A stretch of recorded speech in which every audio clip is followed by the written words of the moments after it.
principles exercise here is moot, correct? That's what someone just said, yes.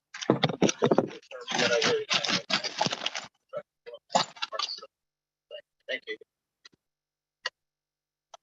All right, motion, anyone?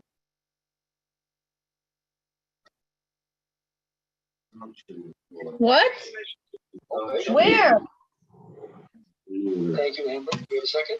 I'll second it. Thank you. We've got a motion and a second. Anyone not in favor of admin 3622 part 1?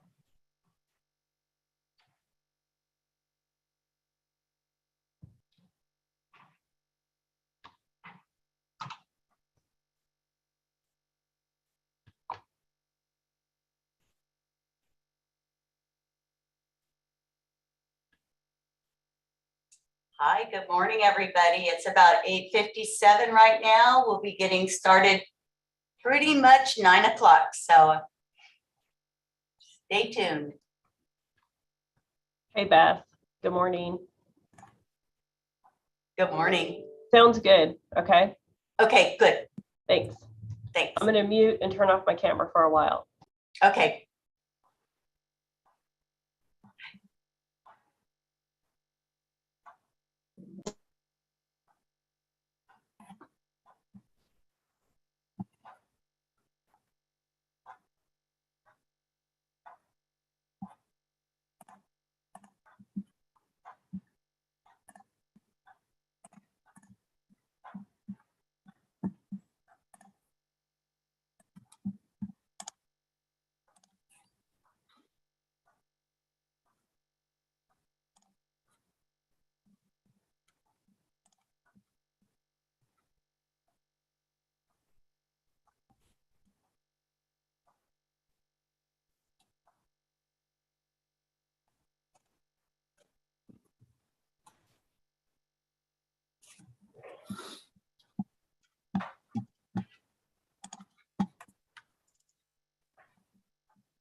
Well, good morning, everybody.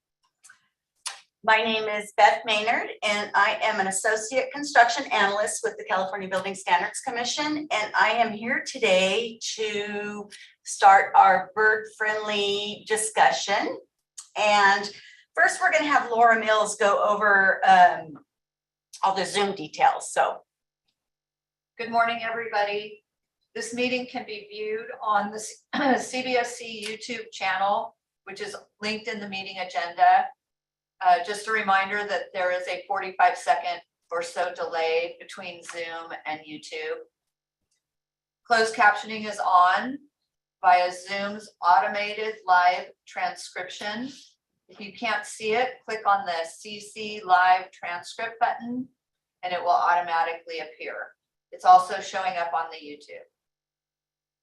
The public may provide comments on agenda items by calling in on the Zoom teleconference number or by using the raised hand feature in Zoom. Instructions are provided on the back page of the agenda. If you have any difficulty with the technology, please call our office at 916-263-0916.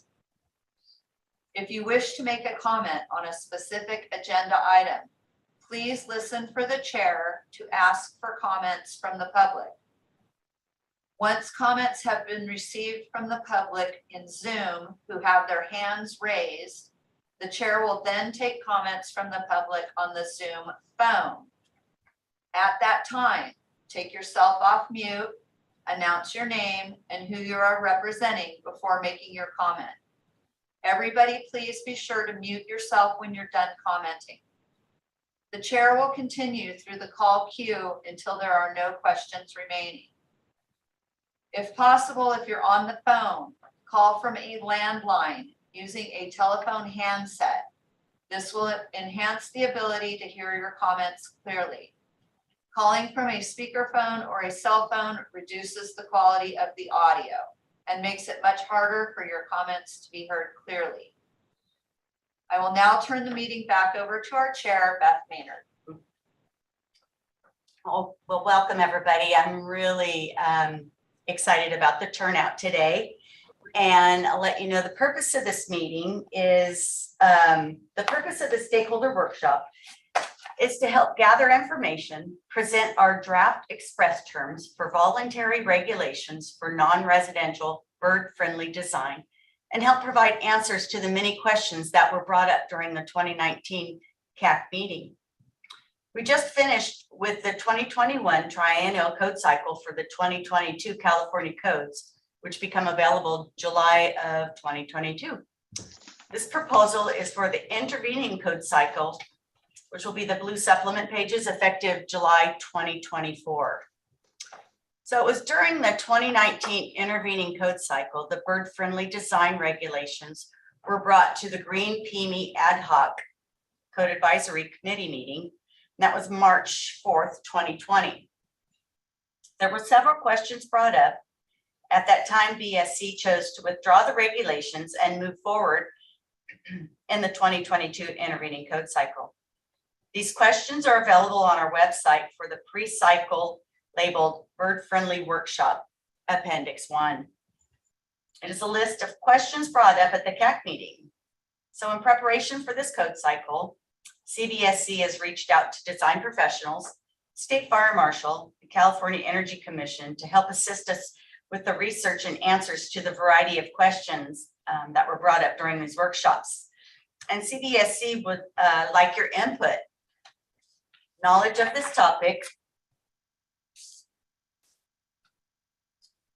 and knowledge of this topic in. The California Building Standards Commission is authorized to develop green building standards for non-residential occupancies by promulgating regulations in the California Green Building Standards Code, known as CALGreen.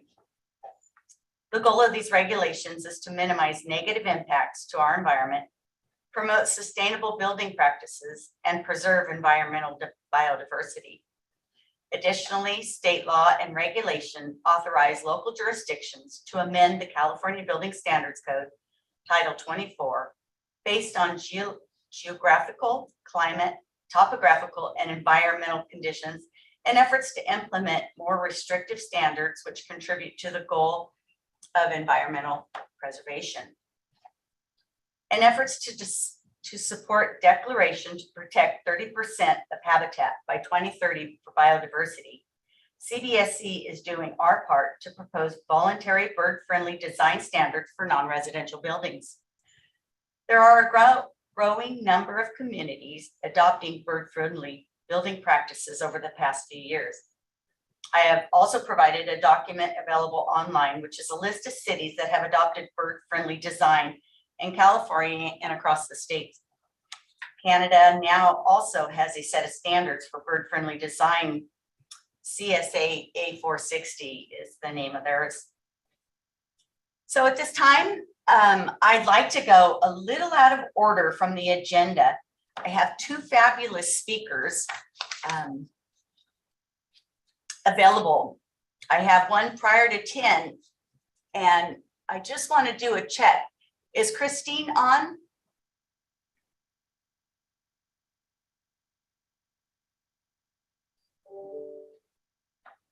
So I don't see our first speaker. She needed to be available prior to 10 o'clock, so maybe she'll be on later. So we can start with our introductions, and then if she comes on, I may halt the introductions and go directly to her so she can speak before 10. So at this time, we'll go through and go through our introductions of people. Just if you can, state your name, who you work for. And I'm going to turn it back over to Laura to help me with that. We'll go alphabetically down through first names on my attendees list. Barbara.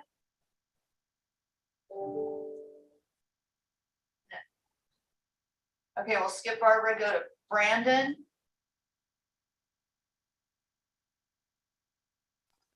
Hey there, this is Brandon Estes with the California Building Standards Commission.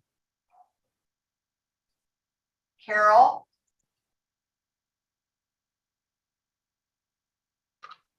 Good morning, this is Carol Hagler with the California Building Standards Commission.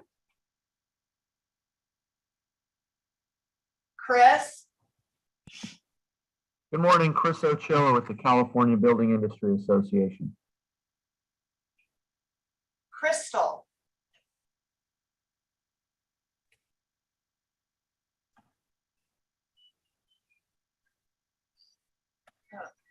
Hello, Crystal Serjeski, CAL FIRE Office of the State Fire Marshal.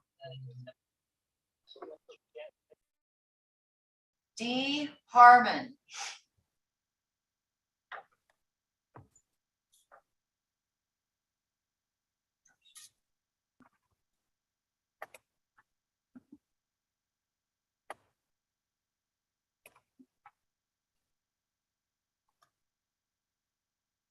If you're speaking, D. Harmon, we can't hear you.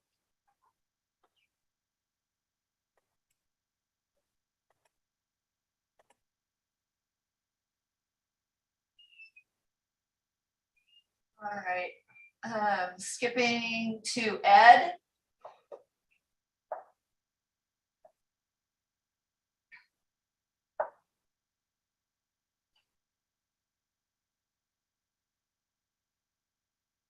Okay, skipping to Enrique. Everybody Yeah, remember- good morning, everyone. Enrique Rodriguez, Associate Construction Analyst with the California Building Standards Commission. Back to D. Harmon, he had his hand raised. Okay.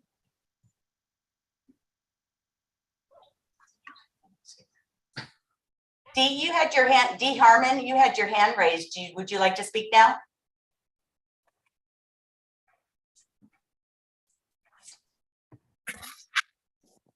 Okay.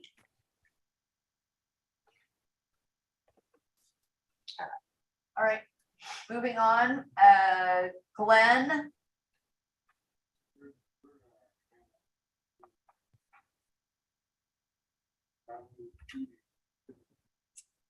like he just dropped off. Oh, there he is. Hayden. Morning, everyone. This is Hayden Kesnick. I'm here representing Kish Environmental. Casey. Hi, Casey Foley. I'm representing the San Joaquin Audubon Society.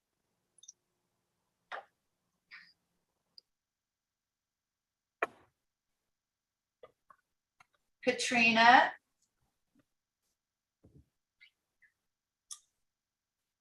Katrina Benny, Building Standards Commission. Thank you.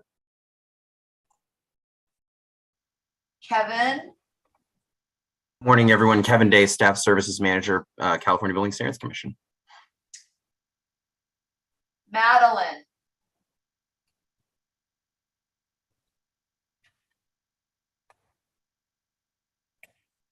Sorry, I was having trouble unmuting there. I'm Madeleine Horman, and I'm representing Kish Environmental. Maria.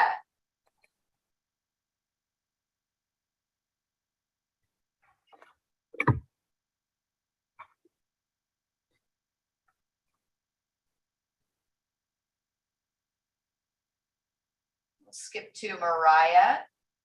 Hi, Mariah Durkach, also with Kish Environmental.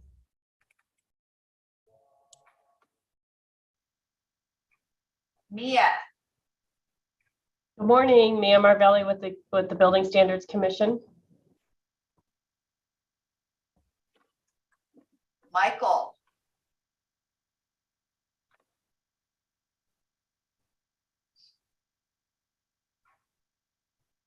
Might be on a phone call. Pamela. Pam Maeda with Building Standards Commission. Sandeep.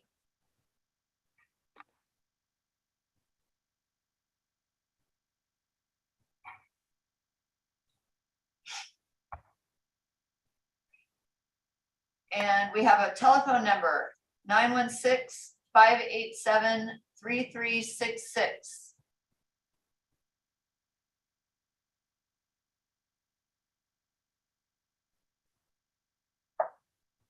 And Bob, I see your picture, but I don't see you on my list. So you might be back up here at the top. Okay, yeah, Bob Raymer, representing Building Industry Association, the Apartment Association, BOMA, and CBPA. Thanks. Good to see you guys. Good to see you. Is there anybody who we missed who would like to introduce themselves? Yes, hi, my name is Karima Salim, and I'm from the U.S. Green Building Council.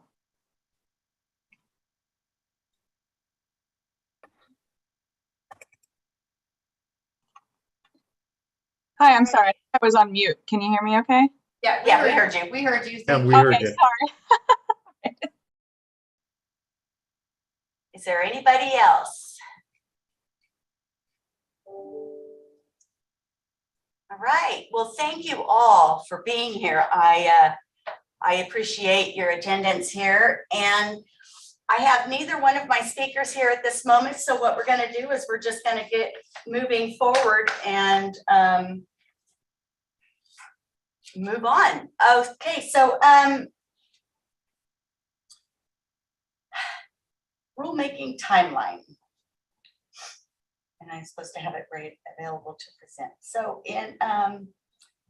so our rulemaking timeline, the 2022 intervening code adoption cycle, which is going to be the 2022 blue supplement pages. So the cycle timeline and submittal due dates. We are conducting stakeholder meetings throughout the summer with updates to Part 5, the California Building Code, Part 10, California Existing Building Code, Part 11, California Green Building Standards Code. So if you have not yet and want to subscribe to our CBSE mailing list, go to our website, search contact, and this will bring up the DGS Gov Delivery Subscription Services. And you can add your information in. CBSE will send out emails regarding meetings, public comments, public comment period notices, information bulletins, and quarterly newsletters. If you see a Christine Shepard, okay. Okay, our goal is to get as many of the code questions answered by September so we can formalize the rulemaking documents by December 1st, which is the due date to submit to the Building Standards Commission for the intervening code cycle.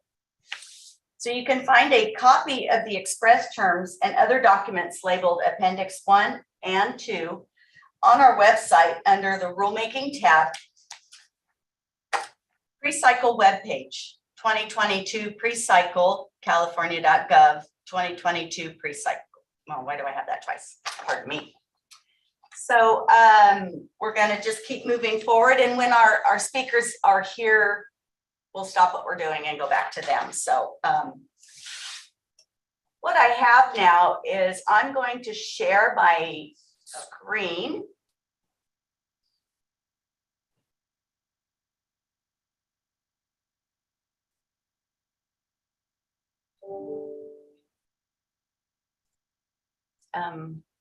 Host disabled participant screen sharing. So I guess I need you to. Okay.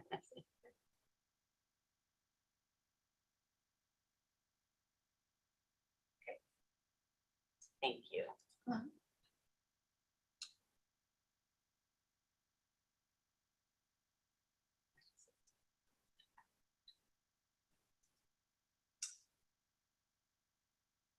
So what I've put together is a draft of our initial express terms along with the eyesore language brought in.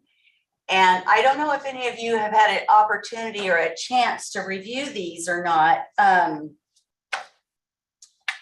Note that these are in draft form. And if you'd like to comment on any portion of the document, please raise your hand. And so what I've got here first is, pardon me, is I brought in some definitions. I've got a 2x2 rule, which is visual markers are most effective collision deterrents if spaced no more than 2 inches apart, a distance most birds cannot fly through.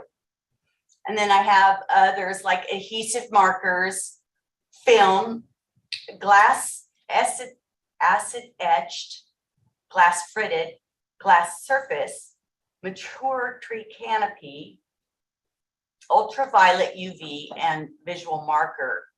And so if you go through these, and if you've seen that I have, if they could be,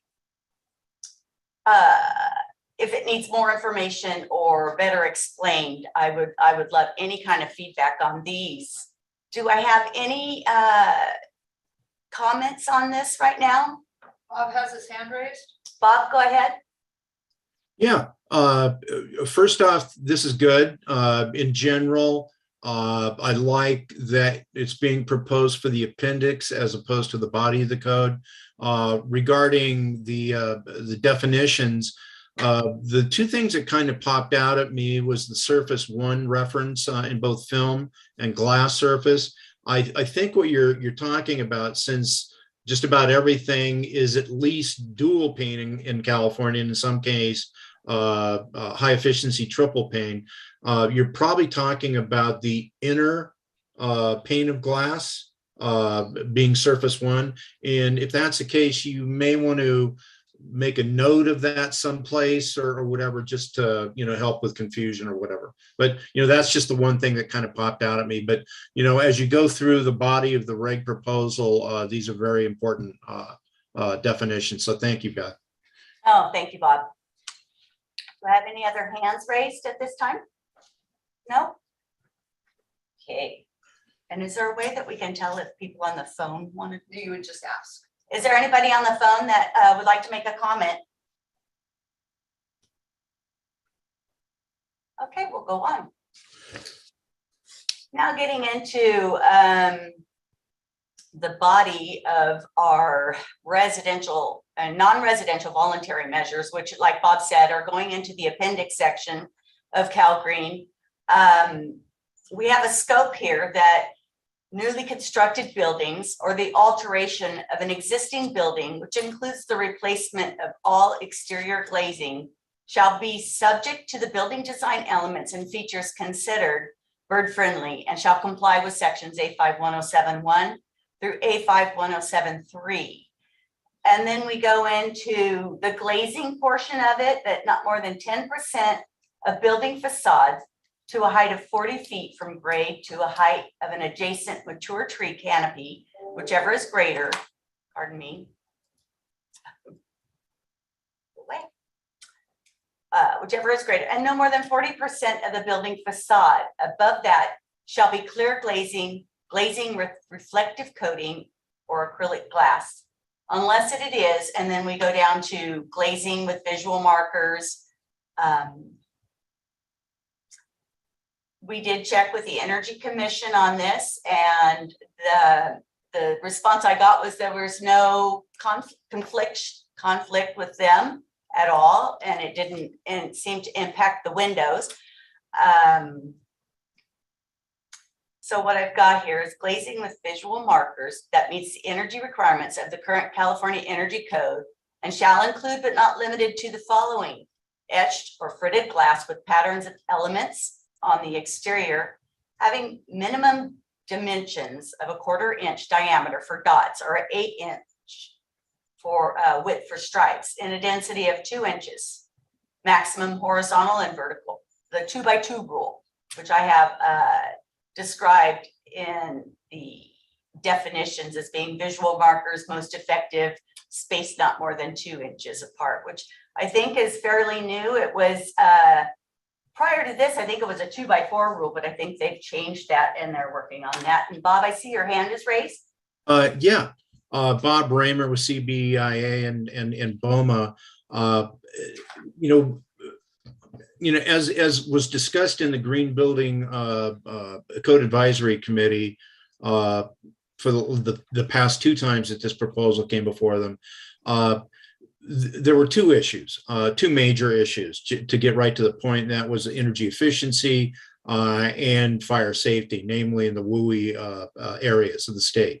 And regarding energy efficiency, I'm wondering how much the Energy Commission has actually looked at the separate proposals here. I think it's excellent that you're kind of reminding the readers of this code, particularly the designers and whatnot, that they need to make sure that they're not impacting energy efficiency or the fire safety.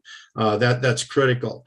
But I'm having a hard time grasping that the Energy Commission has fully investigated this, and of course we can get that done in the coming months. But for example, when you're impacting either the outer pane or the inner pane of the window, it's difficult to understand how that would not impact either reflectivity in some manner, which is very important, and it gets discussed in the standards later, or just the basic heat transfer capabilities or resistant to heat transfer in these windows.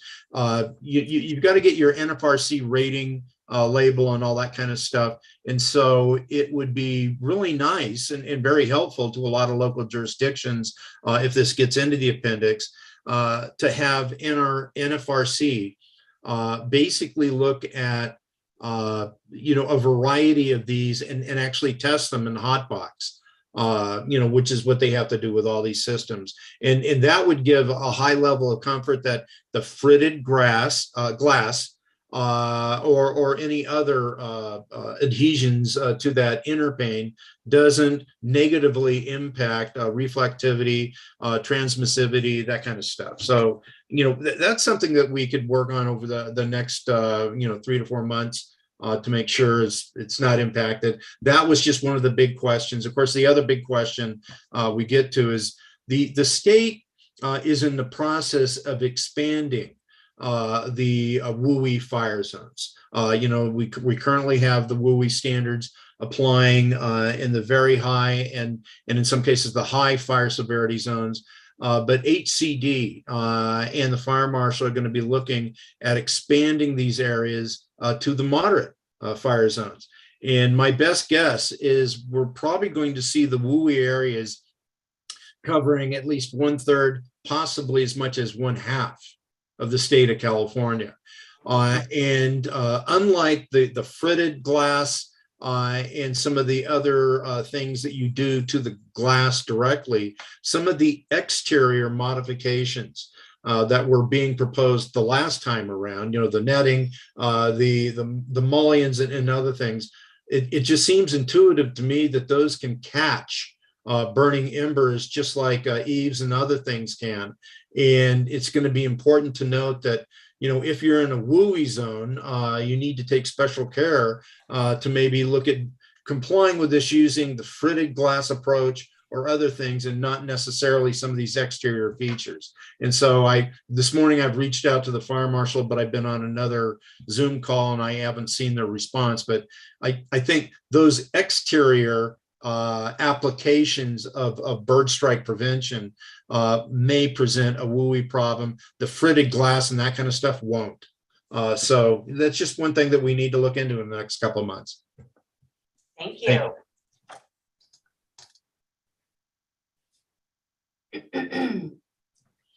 Okay. Crystal has her hand up. Hi, Crystal. Hello. So thank you, Bob. We did get your email this morning, and what Chief Anderson and I say, you know, the trim would be fine in non-WUI areas. In WUI areas, it'd have to comply with the Chapter 7A requirements. We've also reached out and we had some feedback from the initial draft about the definition of film or plastics and their flammable properties. Since it's not well defined in the proposal. Also, when you attach things like that to the exterior assemblies, if that exterior assembly is required to be rated, potentially that would void the rating of that exterior cladding. So just some things to keep in mind. And we, of course, could deal with that with a note or basically a limitation actually put into the standards that if you're in a WUI zone, you know, B and C can't be done, but A can be done, that kind of a thing. So there's a way to deal with this, but we just have to be careful. Thanks. Thanks. Perfect. I really appreciate the feedback we're getting. Okay, so I guess we can go down to glazing. Well, we did pretty much talk about, I'll just go through. C, laminated glass with 2x2 visual markers, patterned ultraviolet coating or use of contrasting patterned UV absorbing and UV reflecting films. Low E coating shall be behind the visual markers. D, glass blocks or channel glass. Developed glazing technologies documented to reduce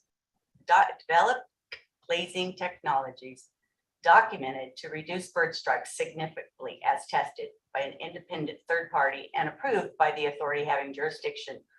Or we go down to glazing protected by exterior features that create a visible barrier in front of the glazing intended to be effective in preventing bird collisions, may include, but not limited to, a horizontal or vertical slats of an 8-inch minimum base width with a minimum of 2 inches spacing that obscure 85% of the glass when viewed from all feasible angles.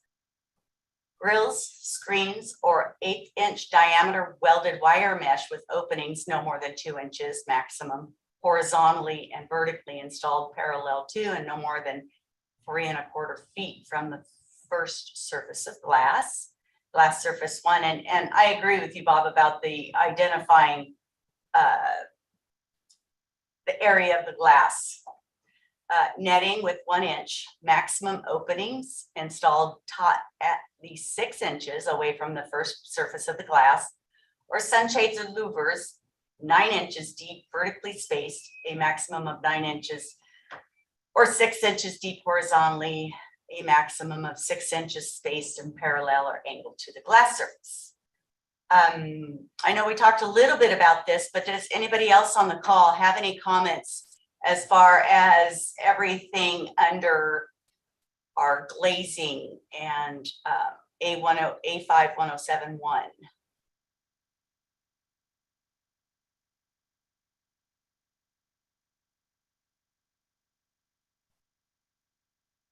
And I will start and move on to A51072, special conditions. Vegetated roofs, site structures, transparent corners and passageways, and facades of atria and courtyards shall comply with the standards in A51071 or A51072 as follows. Glass facades adjacent to vegetated roofs and 100% of railings, auxiliary buildings such as pavilions or gazebos, and facades of atria or courtyards with water features or plants. See-through passageways less than 5.5 feet wide. Transparent corners exposed to sky or habitat on the other side shall meet the standards of A51071 or A51072 for at least 5.5 feet extending from the corner of those sites. Hello, Bob. Hi there. Bob Raymer with CBI in Boma. just a suggestion on formatting this. If you look at number 4, the language on the first line of number 4, where it starts with shall meet the standards, etc., you might want to take that portion of number 4, you know, where you've got shall meet the standards, et cetera, for at least 5.5 feet, extending the corner of both sides. That probably should go up on top, because what you're saying here is vegetated roof, site structure, transparent corners, etc., shall comply with the standards as follows. And so you list 4 things, including transparent corners exposed to the sky or habitat. And for all 4 things, you have to do shall meet the standards or whatever. And so I'm suggesting that the last part of number 4 would probably do better to go up on top to where you're saying the courtyard shall comply with the standards, blah, blah, blah, you know, including this other language. And then you say the 4 things that are down below. You don't have the actual mandate in one of the 4 items. You basically are saying that if any of these 4 happen, you need to comply with the standards in A 107.1 or 1 or 2. I know that's probably clear as mud. And so what I'll do is I'll send back to you a suggested alteration of that language, okay? Oh, perfect. Thank you. Okay. Anybody else? Oh, I have somebody else raise hands. Casey. Hi, Casey. Okay, hi, sorry. I just want clarification on number 3 and 4, where it says 5.5 feet and then parentheses 5 meters on both of them. Is that supposed to be 1.68 meters, or is it really supposed to be 5 meters with 16.4 feet, or am I not understanding it? I'll look into that and clarify that and confirm. So thank you for pointing that out. Okay. And who else? Did somebody else have their hand raised? Oh, just Casey. Thanks, Casey. Okay, so we're going to move on into nighttime conditions. A5 107.3 nighttime conditions. Nighttime building lighting at the top of the building and in the interior of all areas visible through exterior glazing, including lobby and atria, shall be controlled with time switch control device or occupancy sensors complying with the current California Energy Code that are programmed such that the lights are extinguished from 2 a.m. to dawn.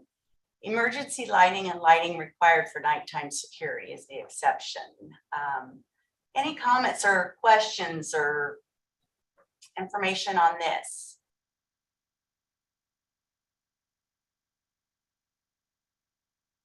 Okay. So we're going to go into A5 107 3.1 systems or operation and maintenance manual. Include written recommendations that lighting is extinguished pursuant to A5 107.3 and janitorial services to the building are scheduled between sunrise and sunset.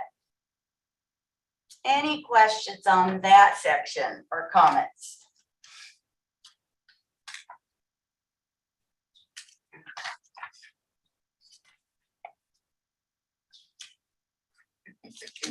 And you're Christine. Yeah.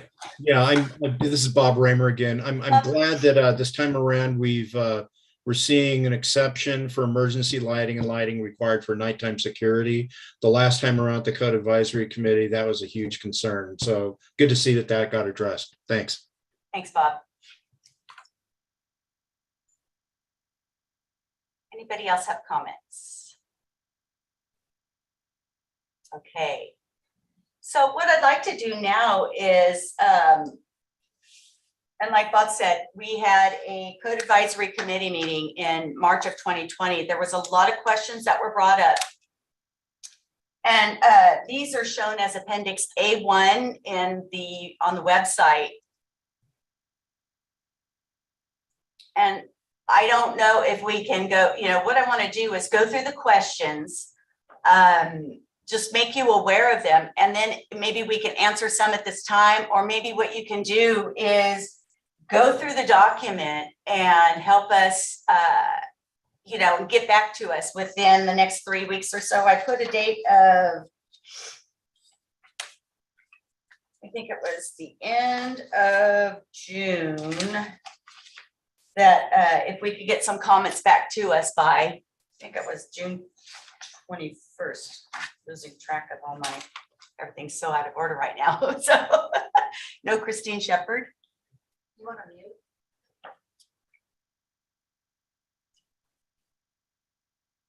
I have to stop sharing the mute now.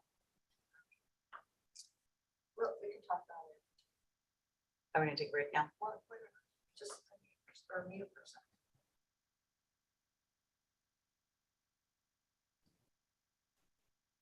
Hey, Beth, can I ask a quick question? Yeah, Mia, thank you. Sure. Hey, I'm just looking at the calendar. I know that June 24th is a Friday, and that gives folks about 2.5 weeks to respond. Does that seem like a reasonable date to ask for responses?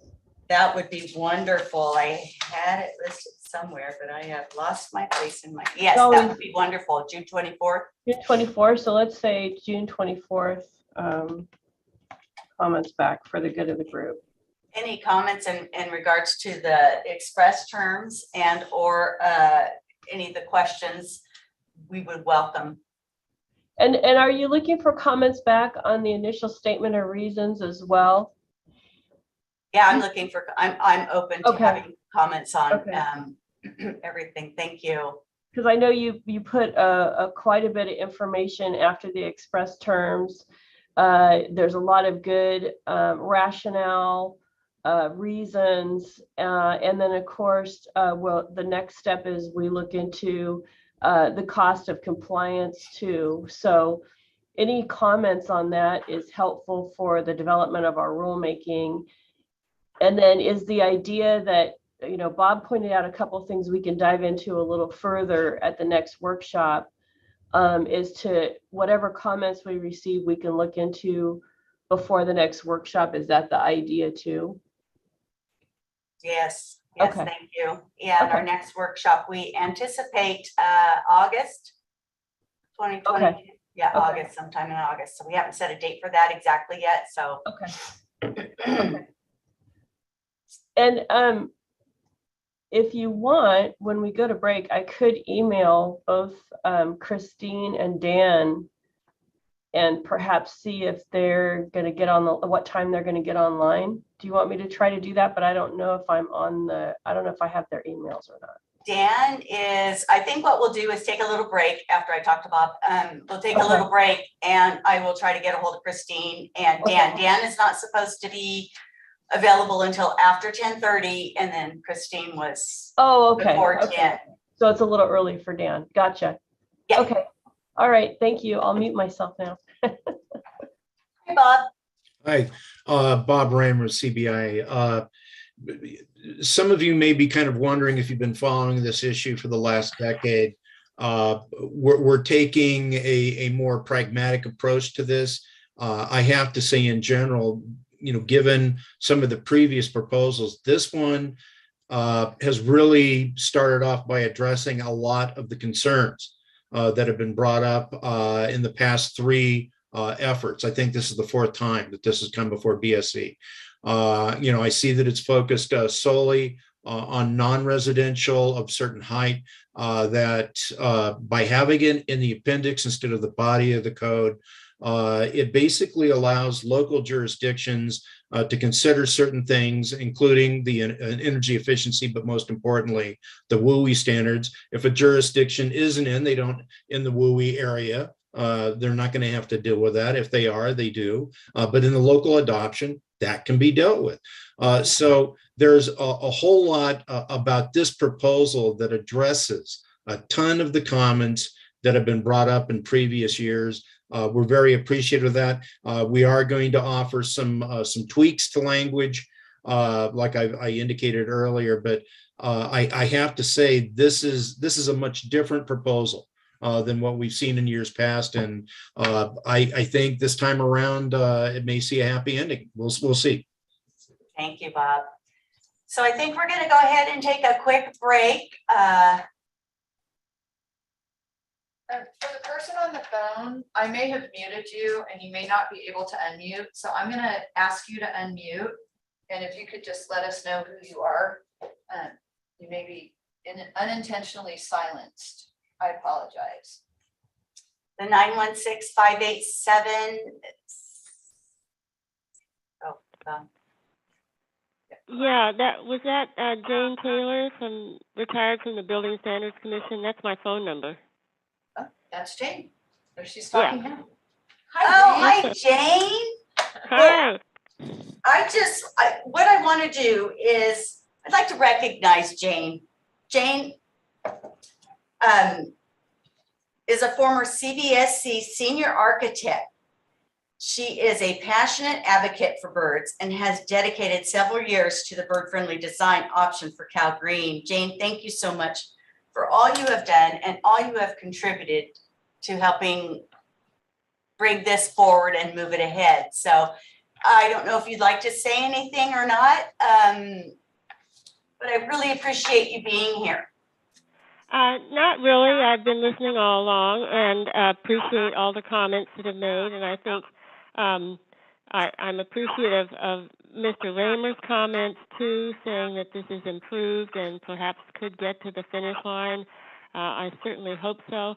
I hope the comments, if they're made from Dr. Shepard and Mr. Pacelli from the FX Collaborative in New York, will be helpful to convince people how important this is. So, and then how we have this vehicle of CALGreen to get it done in California.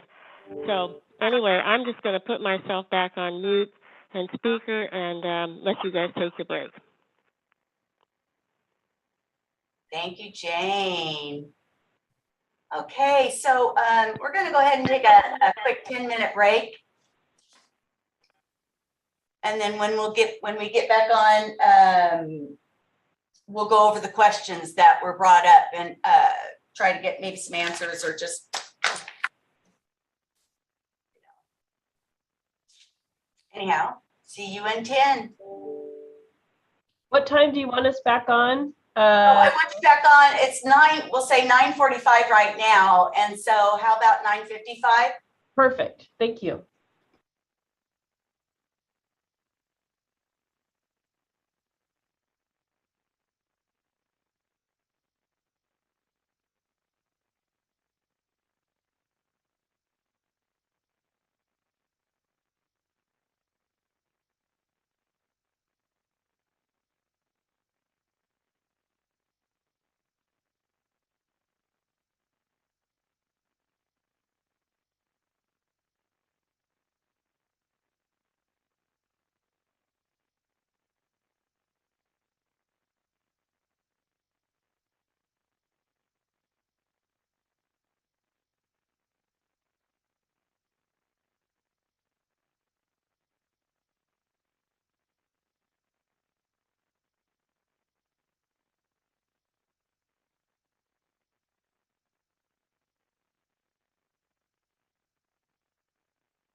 Hi, guys. Welcome back. Got a little rattled. Things weren't going the way that, I had outlined. Of course, but anyhow, doesn't sound like our first speaker is going to make it in today. And so what we might do is we'll schedule maybe another stakeholder workshop at the end of July and try to get Christine Shepard. She is amazing. You talk to anybody and that's in bird friendly stuff, and Christine is the it person. So we'll try to get her back on. I do have another one, Dan Pizzelli. He's an architect and he'll be here after 10:30. So what I thought I'd do is we'll just go through some question and answers. And these were the questions that were brought up at the Code Advisory Committee in 2020. And this to help us further put together the express terms and ISOR, just to give some more clarity. And that would be wonderful. If you guys can help me answer on the fly, or if you can take them back and then send them back to me, however works would be wonderful. So what was brought up was, what is the normal percentage of glazing for newer non-residential buildings up to 40 feet in height? I don't know if we have any, I think we have one person from AIA that may be able to help answer these, but go ahead, and if you are able to or can, raise your hand and we can unmute you, or you can unmute yourself. How about if we go through a few of these questions so we don't ask one-on-one? We'll go through a few and then we'll open it up. So the normal percentage of glazing for newer non-residential buildings up to 40 feet in height. 2, is the facade glazing commonly well in excess of 40% for many non-residential buildings? And 3, for example, and I can,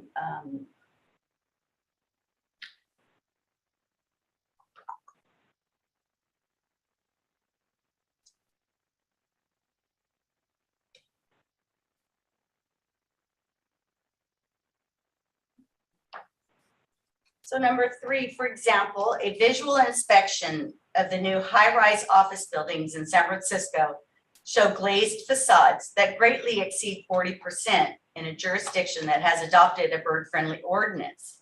Why is that? Be a question for San Francisco, I'm guessing. And what is the definition of clear glazing, reflective glazing, and acrylic brass? Does CALGreen need to define these terms? And it looks like that is kind of a moot point. Glazing with visual markers that meets the energy code requirements of the current California Energy Code can include, but is not limited to, the following. What mechanism in the CALGreen or other parts of Title 24 ensure that the energy consultants who perform the initial compliance, modeling, and related documentation coordinate with the person who oversees the application of the bird strike prevention measures? Does anybody have any kind of comments or any information that might help us? Bob? Yeah, on number 2 and number 3, before I get to number 5, it's on a case-by-case basis. And I think when you see buildings that exceed, well in excess of 40%, those are high-rise structures. And when I say high-rise, I mean, 40, 50 stories going up. And so there's not that many of them out there, but still, it's an issue that's going to have to be dealt with. But once again, since this is going in the appendix, it's going to give the local jurisdictions the ability to deal with this on a case-by-case basis. And more importantly, for those that aren't that familiar with provisions in the appendix, the local jurisdiction has the ability to adopt portions of it or to amend portions of it. And so once again, this basically is kind of the starting point. And I think you could look to, just send AIA, sort of a memo asking for input on this. Now, on number 5, this was an important one for the Code Advisory Committee. As most of you are aware, there's rather extensive documentation, both analysis and documentation of compliance that goes along with Title 24, Part 6, the energy regs. And it's going to be very important that we make sure that the requirements here in the appendix basically have at least a note that says, the person that's coordinating the bird strike prevention measures has basically discussed all of this with the person who's done the Title 24 Part 6 compliance stuff. Usually Title 24 Part 6 is done very early on in the process. And so we've got to make sure that those who are doing energy efficiency compliance work are made aware of this at the local level. But once again, that's going to be a local issue. And the one issue they're going to be dealing with is, of course, any applications of, fritting, etchings, et cetera, to the windows and that kind of stuff. That's why it would be helpful for the Energy Commission to basically oversee a little bit of testing here in a hot box by, NFRC. And that way, just like we've done with some of the fire safety measures, you can basically say, look, we've already done the testing on this. There's no issue here, or there is a slight issue here. You better make sure that you counteract it with a more efficient window or whatever. So once again, these are solvable problems. We just have to make sure that they get solved before the building gets built. So, that's my comment on that. Thanks. Yeah, interestingly enough, the CNRA building that's brand new over downtown Sacramento was built with a bird-friendly design. So yeah, we have them around. They're being built that way. Yeah. Christina's here. Christina's here. Christina's here. I'm oh here. My goodness, Christine. Hi. Hi. Oh my gosh. Let me introduce you. Thank you for being here. Now, do you have time to share 3 or 5 minutes, whatever you have prepared? Yes, I do. Okay, so this is Dr. Christine Shepard, PhD. Her first job was at the Bronx Zoo, where she started as an intern, ended as a creator of birds. In 2007, Dr. Shepard joined the board of Bird Safe Glass Foundation as a science advisor. In 2009, she moved from the American Bird Conservancy as director of the Glass Collisions Program. She established ABC's Glass Testing and Evaluation Program, which is the foundation for a lead credit for reducing bird collisions. She published Bird-Friendly Building Design in 2011 with a second edition in 2015.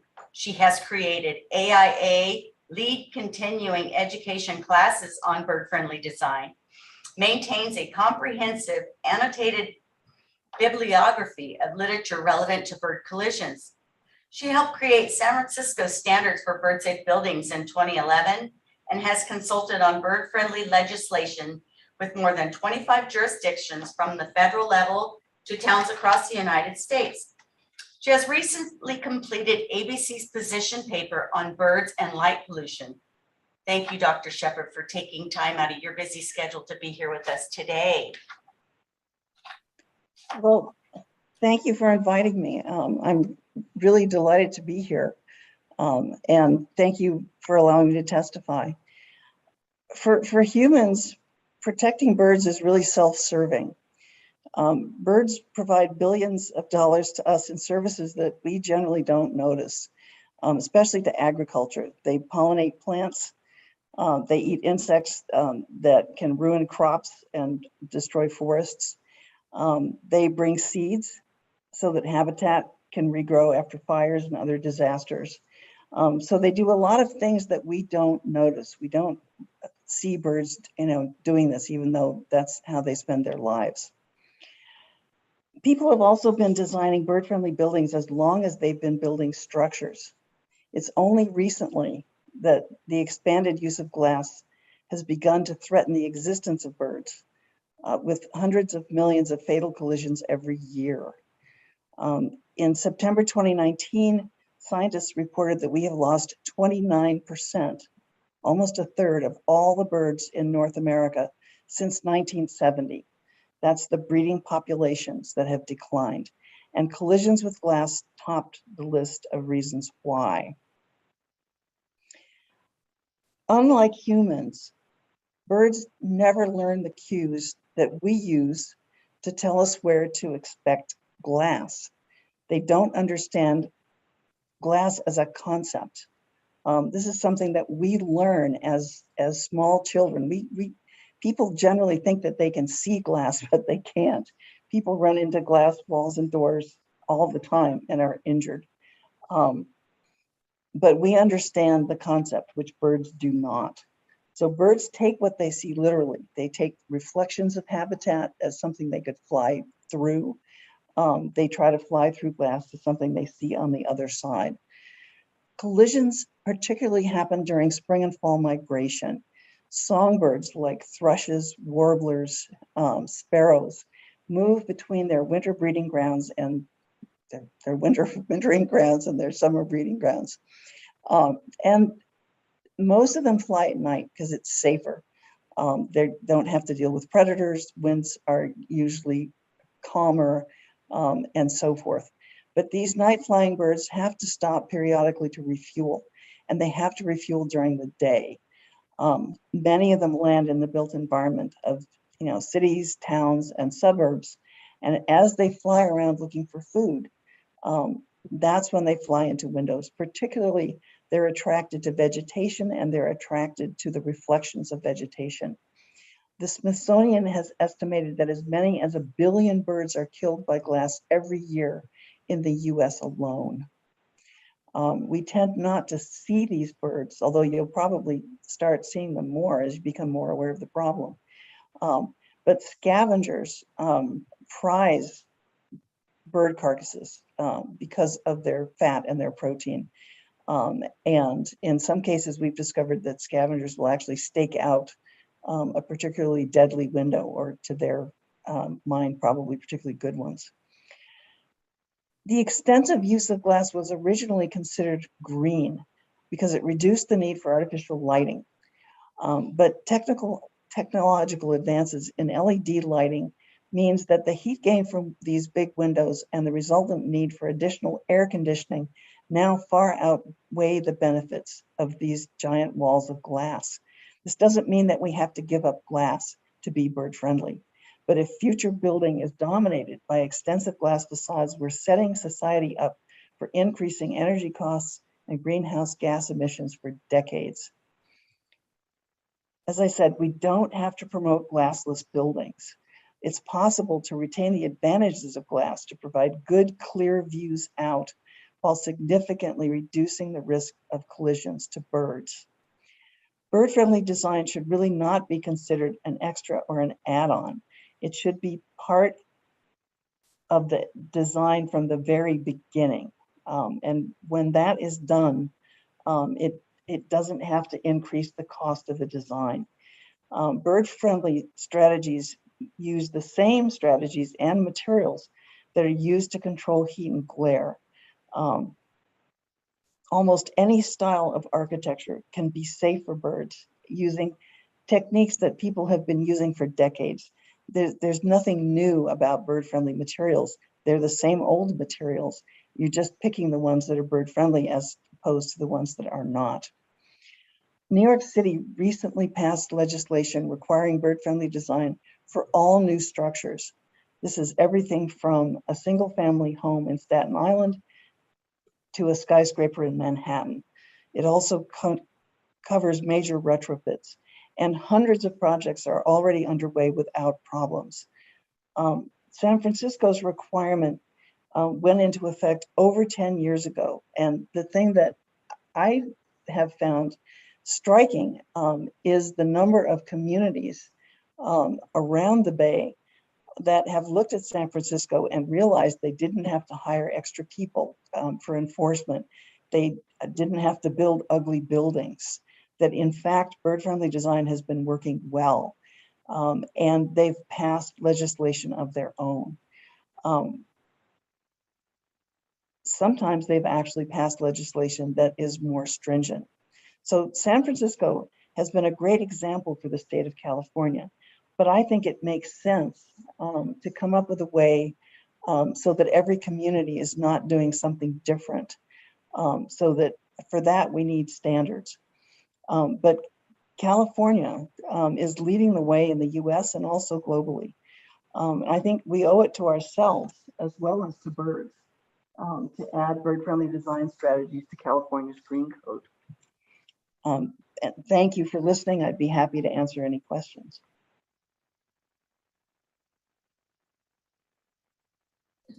Christine, thank you so much. I really appreciate you being here, and I know your time is limited. So if anybody, does anybody have any questions for Christine that's on Zoom? You could raise your hand if you have a question or comment. If you got a question that comes to you in the future, just contact me.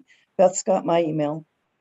Yeah, you know, I know a lot of the questions here online are simply about the energy efficient windows and maybe being compromised a little with some of these designs, or like they talked about possibly not being able to do bird-friendly design in a WUI area because of the fire potential. You know, the embers getting caught in some of the netting or the screening or whatever it is. Have you come across anything like that in your adventures out there? I've certainly worked with a lot of projects that have, you know, been trying to be energy efficient. I mean, New York City has a lot of energy efficient requirements as well as now the bird-friendly design requirement. And we do seem to be able to create materials that work for both. Now, obviously, what works best is if you can have the bird-friendly visual markers on the outside surface of the glass, which, you know, then means that you can have your low-E coatings behind them, and that works extremely well. As far as fire hazards, I mean, there are certainly buildings in San Francisco that are, you know, wrapped with metal mesh, which is probably a little more extreme than you're going to be looking at. But there are lots of sunshades that would not be an issue with fire, I don't believe. I mean, it would be an issue anywhere. Mm-hmm. Thank you. I see Bob has his hand raised. Bob? Yeah, thank you. Bob Raymer with CBI in BOMA. With regards to the energy and the fire safety issues, I'll do fire safety first. You know, California is kind of being cordoned off, those areas that we consider in a wildland urban interface and those that aren't. I guess roughly about a third, maybe as much as a half of the state will soon be sort of, you know, within what we call these wildland urban interfaces. And sort of an odd and disturbing pattern that's occurred over the last decade, particularly the last 5 years, is that with these major conflagrations, you know, in climate change, we've got an enormous amount of burning embers that are going up into the air and moving ahead of the fire by as much as 2 miles at times. Now, of course, eventually these things will fall down. Many of them burn out before they hit, but a lot of them are very active thermally, some actually being on fire when they drop. And what we're going to look into, you know, with the fire marshal is whether or not some of the exterior applications, such as the nettings, the mullions or whatever, present any type of what I would say a catcher's mitt, if you will, you know, for the burning embers. And so that's one issue that we have to look into. But once again, since there's all sorts of other options on how to comply with this, the fact that there may be a concern with some of the window treatments doesn't mean that all of them aren't going to be able to be used. And so once again, this is a solvable issue. With regards to the energy regs, like we've done with other building standards, we would strongly suggest that BSC and the Energy Commission basically take a couple of windows with what I would consider to be the very common treatments on either pane of the glass, because just about everything in California is either dual or triple pane because of our energy standards, and have them tested, by NFRC. This doesn't have to be done on a case-by-case basis. I think if the Energy Commission simply looks at, 4 or 5 of the most common window treatments, the etching, the fritting, et cetera, and basically looks at any impact whatsoever on transmissivity, reflectivity, that kind of stuff, they can basically say, we looked at it, it's good to go. And that way local jurisdictions don't have to kind of reinvent the wheel when they're considering this stuff. And lastly, as you mentioned, this stuff should be considered at the very initial parts of building design. So that the energy efficiency consultant, can basically get together, with the bird strike issue and make sure that everything's done in coordination. So, once again, we really like that this is being proposed for the appendix because all jurisdictions are not alike, and we'll fine tune some of the language as we go forward. Thank you. I agree with everything he said. Except we don't recommend netting on new construction. Thank you. Anybody else with questions for Christine? I don't know how long we get to keep her, but I assume she's got other plans. Stick around for a little while. Thanks, Christine. When I thought you weren't going to be here, I had asked Karima to maybe say a few things. So Karima she's with the USGBC. And if she'd like to say a couple things, I welcome her to the stage. Beth, and hi, Christine, good to see you. Can everyone hear me okay? Yeah. Yep. Awesome. So thanks again for having me today. I really appreciate it. As Beth mentioned, my name is Karima Salim. I'm at the U.S. Green Building Council here in Washington, D.C.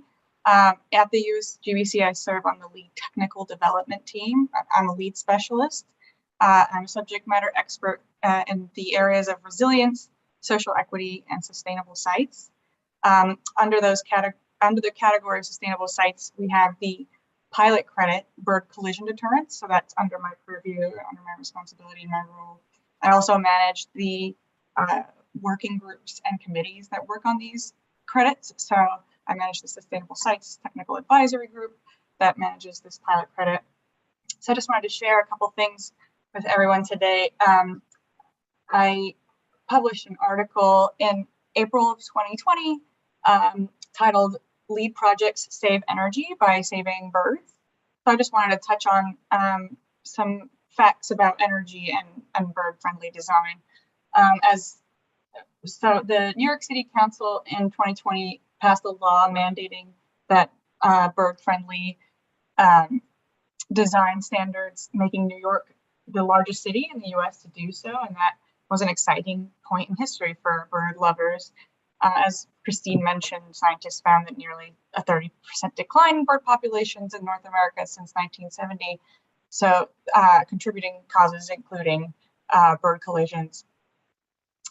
So luckily we have the Lead Bird Collision Deterrence Pilot Credit, which has been out for over 10 years. It proves that animal conservation energy efficiency can go hand in hand, and it exemplifies how LEED continues to be a market leader in innovative design strategies. So the pilot credit has actually over 709 registered projects have registered for the bird collision pilot credit, and over 133 projects were awarded the credit. So it's a lot. It's actually number 4 out of the top 5 pilot credits in the LEED rating system. So that's huge.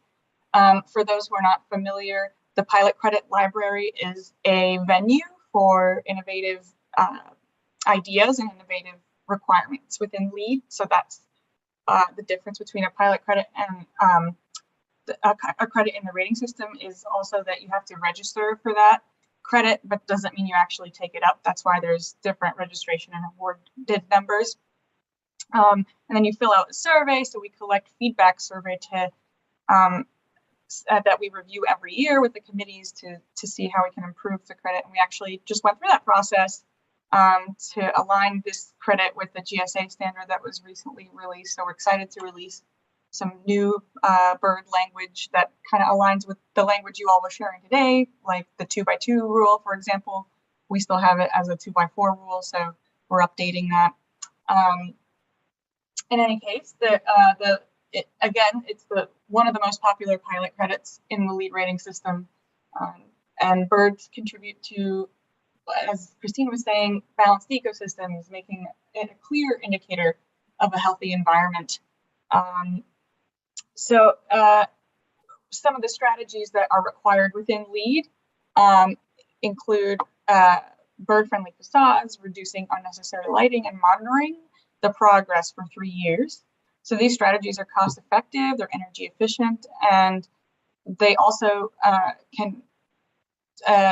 buildings can see a reduction in heat gain and increased heating and cooling efficiency, according to our research with these design strategies. And you can also see that with decreased lighting, light use during non-operational hours or having synchronized photoelectric sensors also reduces energy consumption.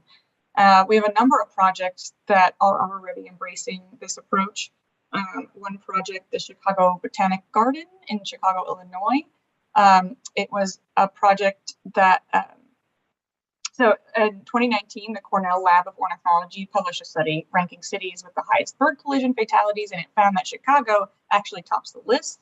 So this is due to Chicago being located in one of the most highly traveled aerial corridors for migratory birds. But at the Chicago Botanic Garden, which is a LEED Platinum facility, their learning center on their Regenstein Learning Campus, it earned the bird collision credit by installing special low emissive glass and lighting control systems. And the building was able to turn off lights when spaces were unoccupied or didn't have or had sufficient daylight. So these strategies played a large role in deterring bird collisions, and it reduced energy costs by 48% from a standard education building. We also have the Johnson Space Center in Houston, Texas, and the same Cornell study that listed Houston and Dallas as other top cities for fatal bird collisions, since they're also located in prime migratory paths. So the NASA's Johnson Space Center saw the toll that Houston can have firsthand when a flock of over a dozen indigo buntings fatally struck a window in 2012. So the Space Center took inexpensive steps to ensure safety by applying vinyl cutouts to break up reflections on new buildings. And it was a great example of how retrofitting can also be a solution. The effort didn't disturb operations and was highly rewarding, and it reduced bird strikes by 85%. The Space Center continued its efforts across the entire campus. It certified 8 LEED buildings, opening their first LEED Platinum space with bird-friendly egg crate overhangs that appear as an obstruction to birds. It's energy efficient, and it's operating 57% more efficiently than ASHRAE 90.1 requirements. So that's really excellent performance. Lastly, this is a case study that you probably wouldn't expect. And that is the Fisser Forum Arena in Milwaukee, Wisconsin. It's a sports stadium that has and they have a reputation for really intensifying the risks of bird collision, but that's not the case for the Fisser Forum. It's a stadium situated in a migratory pathway along the Great Lakes. The building was introduced as the world's first bird-friendly sports and entertainment arena, located in downtown Milwaukee. It's a 700,000 square foot arena, and it earned the bird collision credit as part of its LEED Silver certification. They use low reflectivity ceramic coating, as known as commonly as fridding, and it was embedded in the stadium glass in a thinly striped pattern with little effect on transparency or quality views, and it made it nearly invisible to the human eye. But it's visible to birds, and it signals them not to fly there. It also saves energy by reducing heat gain in the building. The arena's lighting is designed to automatically shut off too during times of high migration, and the light is cast downward so that the birds do not become drawn to it In order to maintain achievement of the pilot credit, they also monitor bird collisions for 3 years, which has been done in collaboration with the Wisconsin Humane Society. And these bird-friendly design measures did nothing significant to add to the cost of the $524 million arena. And it proves even large buildings can have an impact. I also published an article on LinkedIn about my experience with bird collisions. Before working at the U.S. Green Building Council, I was an interior designer and then a sustainability coordinator at the University of Pennsylvania in Philadelphia. And we did a ton of bird collision monitoring on campus. And we awarded when I was at Penn Sustainability, we awarded a $3,000 grant to the veterinary school because they were experiencing really high collisions at a glass bridge, which is kind of ironic for a vet school. And like I said, it was a very low cost solution to just install vinyl dots on the bridge. And we saw a 98% reduction in bird collisions. So it just goes to show that you can have low operational costs and high gains in terms of reduced loss of life of birds, but also you can see energy savings. So I just wanted to share that, and I'm happy to take any questions. Thank you, Karima. I put her on the spot when so anyhow, thank you so much. Does anybody have any questions for Karima?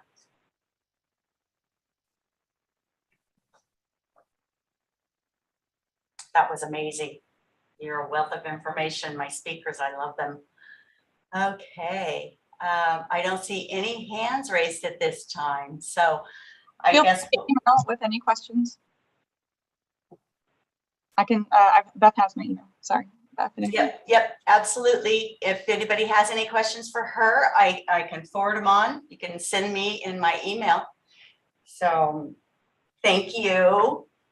Not a problem.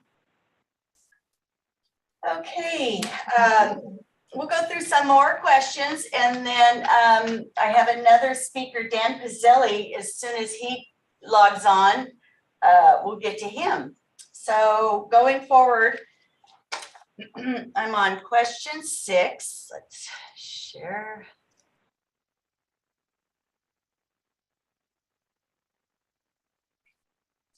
So how is it possible to effectively provide adequate etching threading of the glass material without negatively impacting the solar heat gain coefficient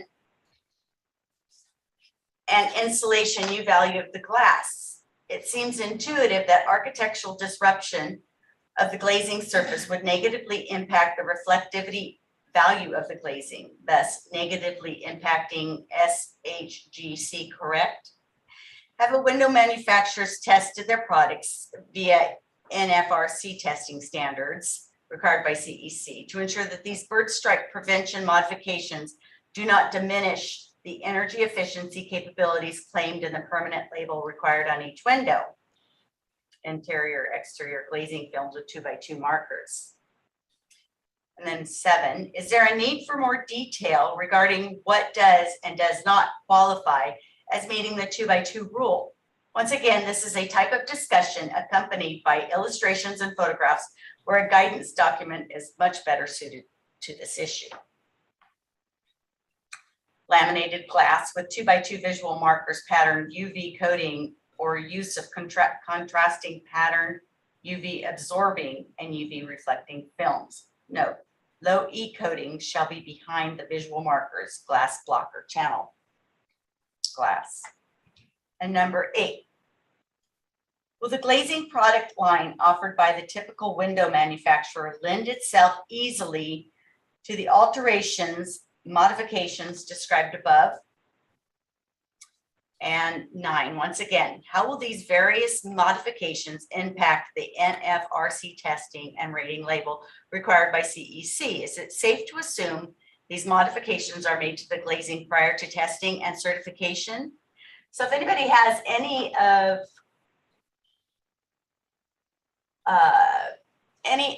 answers to any of these questions, whether today or in the future before June 24th, when you can send them back to us. You know, these would be, it'd be wonderful to have on hand and help us to more define our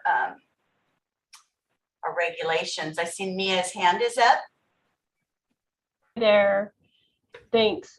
Hey, I'm just thinking now that Bob has mentioned that the Energy Commission can do some testing in a hot box to determine the NFRC compliance, that might help answer a lot of these questions too. Is that same all along the same lines? Is that right, Bob?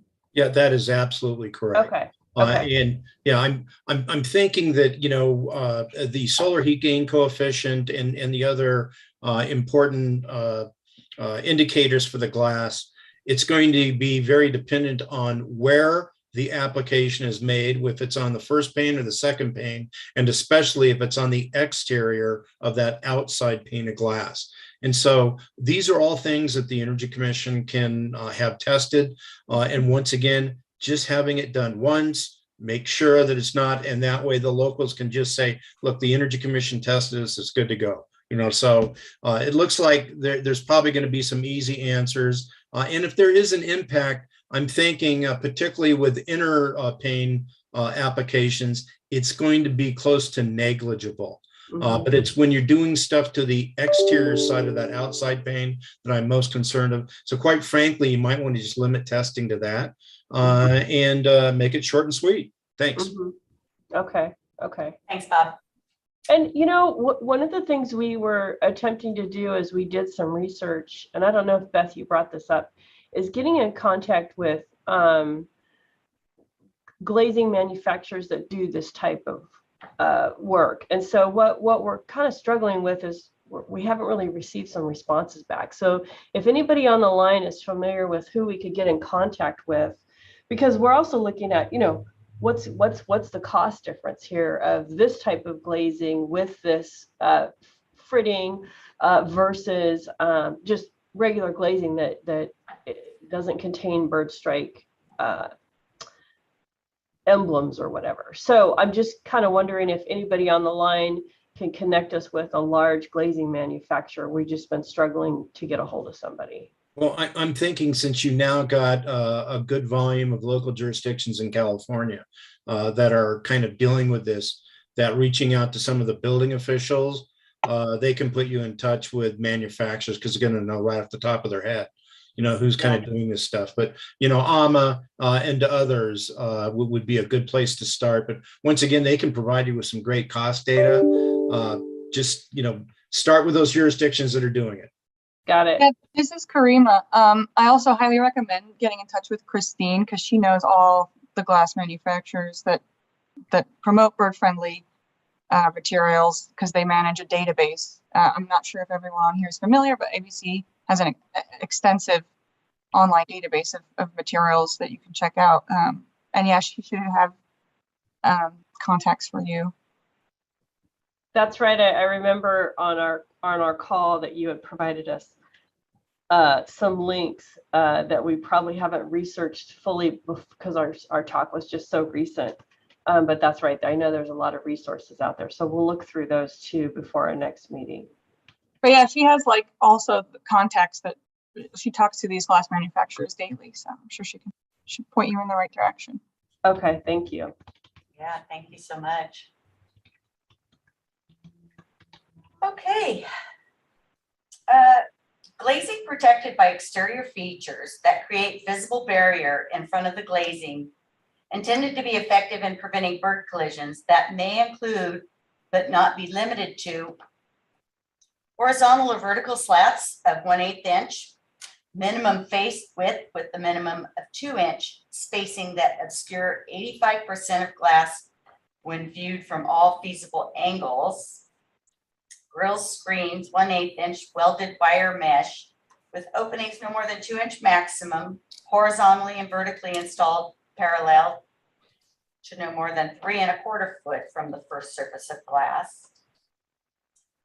So netting with 1-inch maximum opens installed taut at least 6 inches away from the first surface of glass, or sunshades or louvers, deep vertical spaced, maximum 9-inch or 6-inch deep horizontally at maximum 6-inch spacing and parallel or angled to glass surface. So the question, are the features cited above realistic options for high-rise and mid-rise buildings?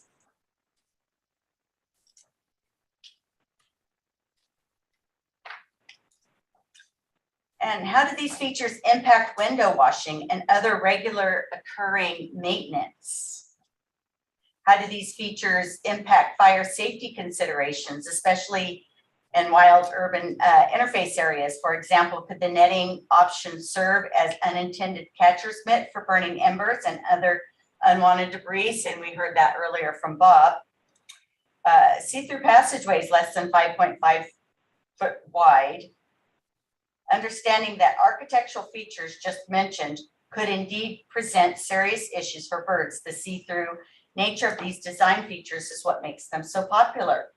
Unlike the 40% glazing facade limitation cited earlier, see-through passageways and commerce are commonplace in new San Francisco buildings, hotels, for example, except we're non-residential only doing this. So is there any comments, concerns, or on those questions that we could probably, I see Dan.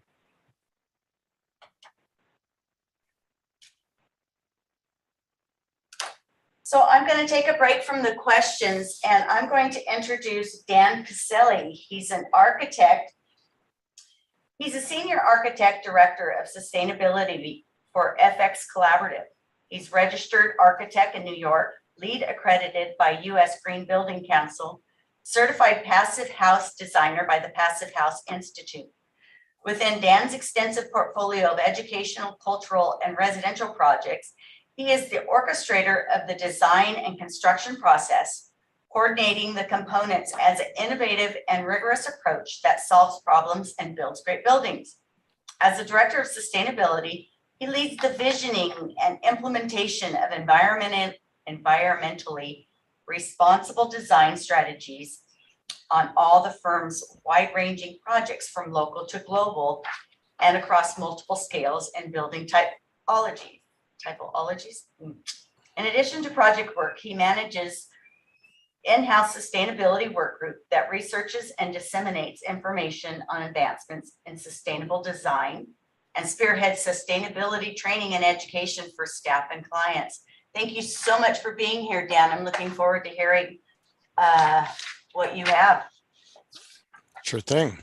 So I think I was asked to come here to show what some of our bird-safe, bird-friendly buildings look like. FX Collaborative has been designing bird-friendly buildings since around 2005. When we worked on this building in the lower left, the Center for Global Conservation, which is at the Bronx Zoo here in New York. And did you all hear from Dr. Chris Shepard earlier? Her office was in that building, and we learned from her back then, and then have been conscious about the bird collision issue since. And not all clients have wanted to deal with it, but some have. And now we've got this crop of buildings that have significant bird-friendly characteristics. So I just want to show them.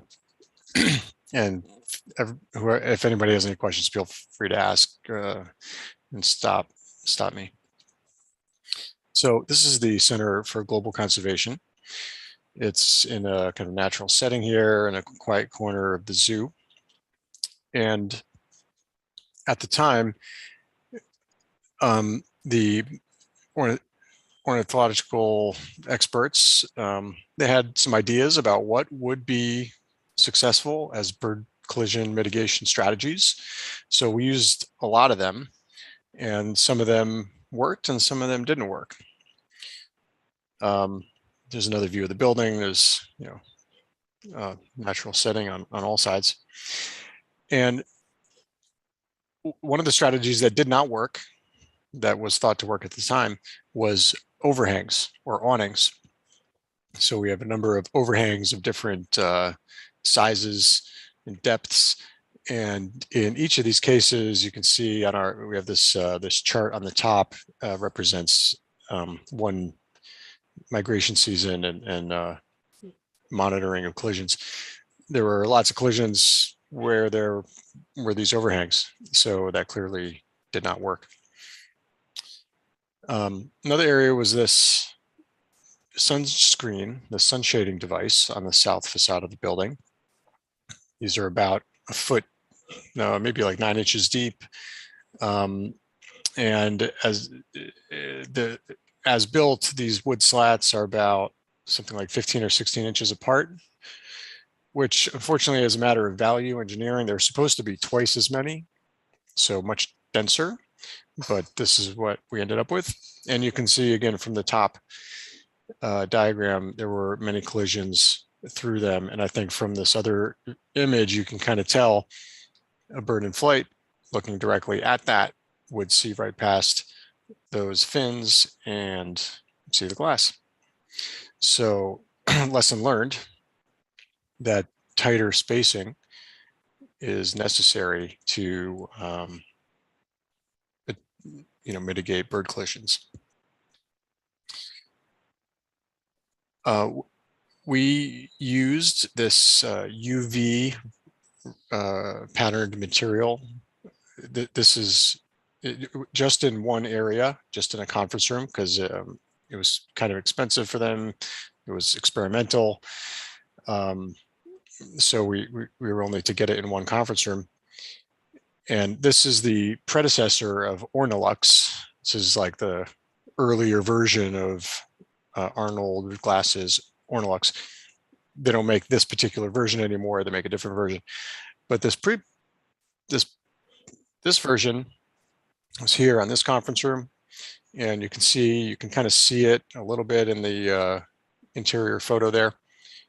There have been 0 collisions that I know of, not just in this particular migration period, but in the decade plus since the building was built on that particular conference room.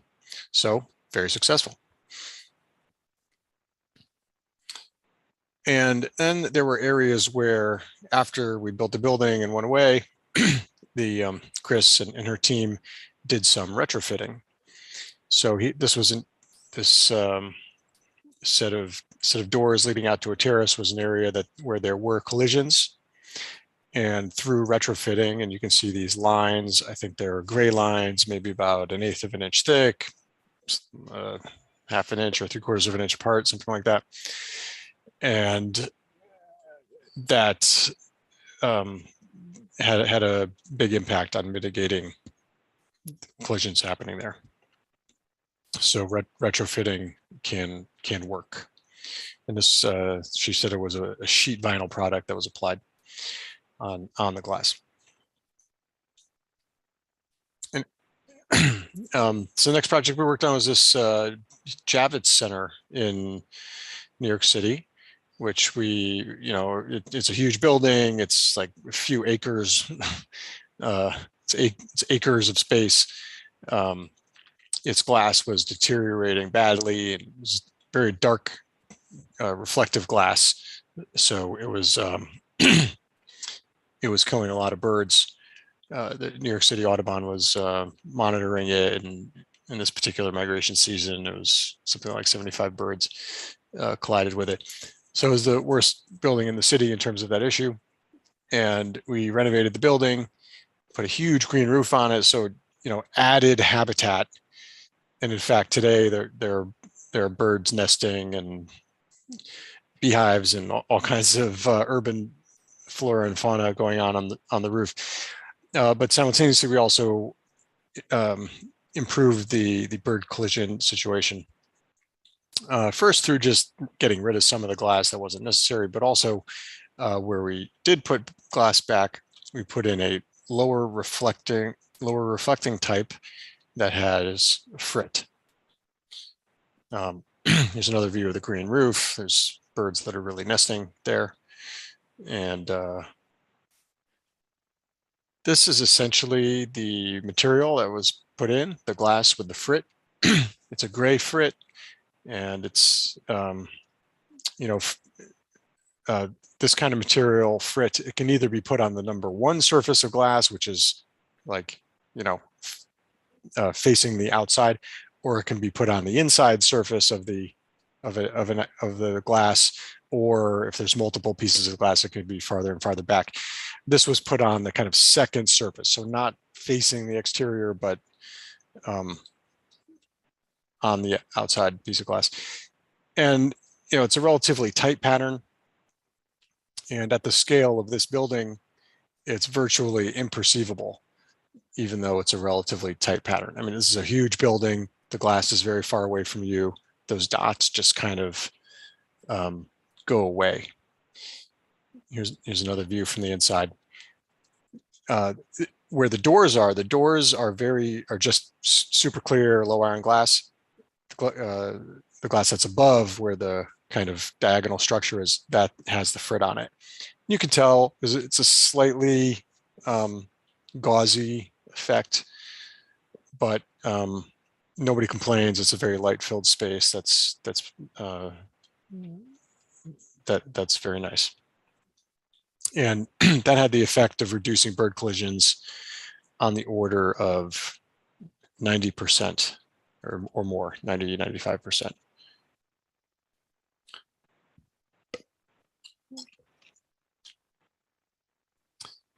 Another building here is the New York Times building here in New York City. My office worked with an Italian architect, Renzo Piano, on the design. And the design of the building is essentially like each facade is like a newspaper, piece of newspaper. So it's these kind of gray sheets of newspaper, metaphorically wrapping the building. And those are so it's an all glass building, and it just has these shading devices outside that do that. And you can see on the left and right there that they're really just these like thin tubes of material that are made of terracotta, and they're spaced about 2 inches apart. And they do a pretty good job. Here's another view. And here's a view from the inside. So these have the effect of reducing solar heat gain into the building. Oh, I obviously also forgot to mention at the Javits Center, the frit reduces solar heat gain too. And we actually sold the frit to, we convinced the client to do the frit on the Javits Center because of its solar heat gain reduction characteristics, and as well as glare reduction.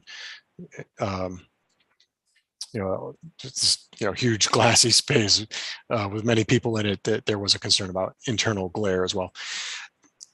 So, here it was more aesthetic and solar heat gain, but we were happy to, also know in the back of our minds that there was going to be a bird collision mitigation effect as well.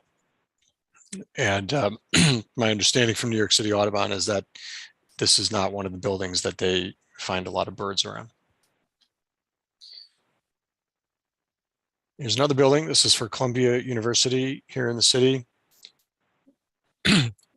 Looks, it's a all glass facing the street there. And you can kind of tell that some of the glass is really clear and some of it's not. So here's another view where the glass is very clear. It's clear. It's just, and in fact, we have heard about some collisions on the clear part of the glass.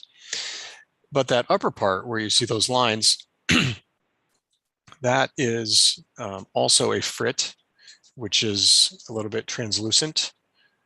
It's called simulated acid etch. Fritting is like a ceramic material that gets baked on the glass, whereas acid etching is a different process that uses acid to kind of do like a sandblast effect on the glass. But this is simulated acid etch in a frit, and it's on the number 1 surface, so the outside most surface of the glass. And, again, Columbia University didn't prioritize bird collisions in this project. It was for design reasons. It was for solar heat gain mitigation reasons, and it was for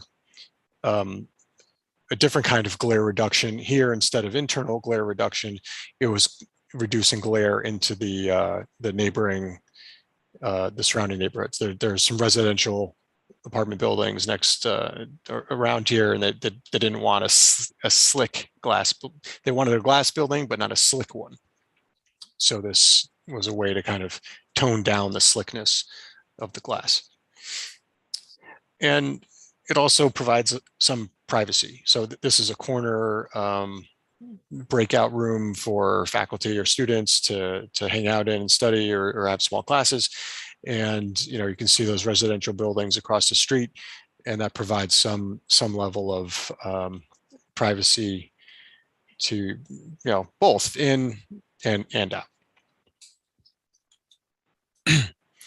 Here's another one for Columbia University, the Columbia University Business School. This is not a current photo. The building's now complete, and it has two kinds of frit on it.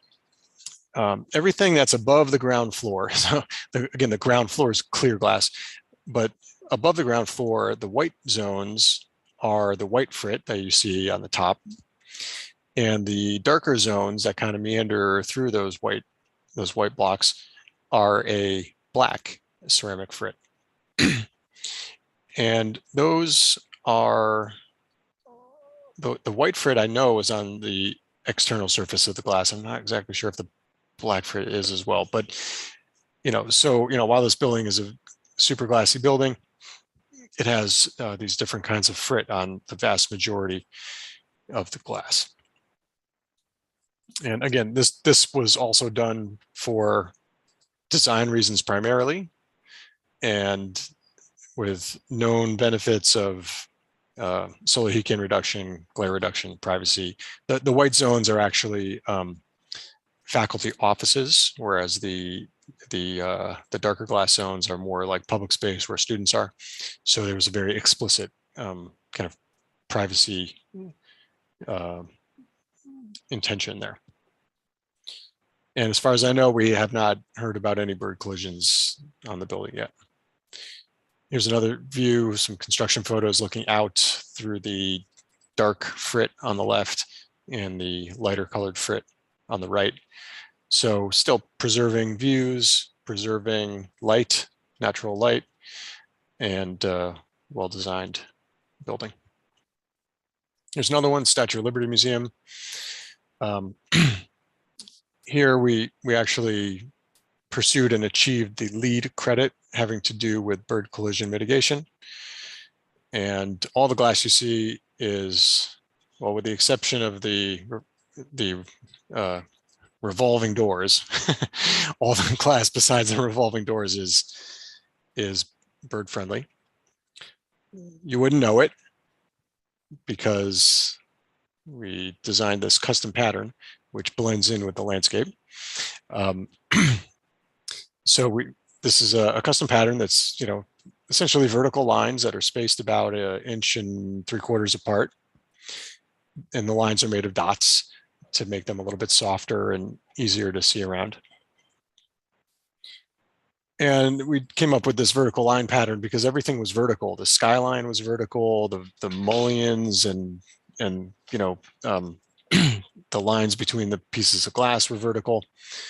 The statue is vertical, the flagpole, everything was vertical. So we kind of did this custom pattern to